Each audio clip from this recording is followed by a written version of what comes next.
ನನಗೆ ಕೊಟ್ಟಿದ್ದಾರೆ ವಿಷಯ ತುಂಗಭದ್ರಾ ಹಿನ್ನೀರಿನ ಕುಡಿಯುವ ನೀರಿನ ಯೋಜನೆ. ಈ ಯೋಜನೆ 5 ತಾಲೂಕುಗಳಿಗೆ ಸಂಬಂಧಪಟ್ಟಿದ್ದಂಥದ್ದು.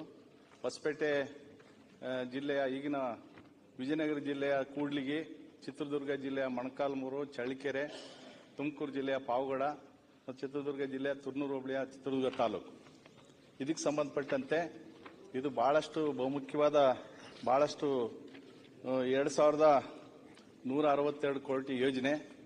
ಇದು ಈಗಾಗಲೇ ಮುಗಿಯುವ ಹಂತಕ್ಕೆ ಬಂದಿದೆ. ಭೌತಿಕವಾಗಿ ನಮ್ದು ಗಮನ ಸೆಳೆಯುವಂಥದ್ದು ಸಚಿವರಲ್ಲಿ ಈ ಯೋಜನೆ ಏನು ನಡೀತಾ ಇದೆ, ವಿಶೇಷವಾಗಿ ನನ್ನ ಚಳ್ಳಕೆರೆ ಕ್ಷೇತ್ರದಲ್ಲಿ ಸಂಬಂಧಿಸಿದಂತೆ ಆ ಯೋಜನೆ ಏನು ನಡೆದಿದೆ ಸ್ಪೆಸಿಫಿಕೇಶನ್ ಪ್ರಕಾರ ಅಂದ್ರೆ ಏನು OHT ಓವರ್ ಹೆಡ್ ಟ್ಯಾಂಕ್ ಕಟ್ಟಿದ್ದಾರೆ. ಆ ಓವರ್ ಹೆಡ್ ಟ್ಯಾಂಕ್ ಯಾವ ರೀತಿಯಾಗಿ ಮಾಡಬೇಕು ಅದು ಮಾಡಿಲ್ಲ. ಬೇರೆ ಬೇರೆ ರೀತಿಯಲ್ಲಿ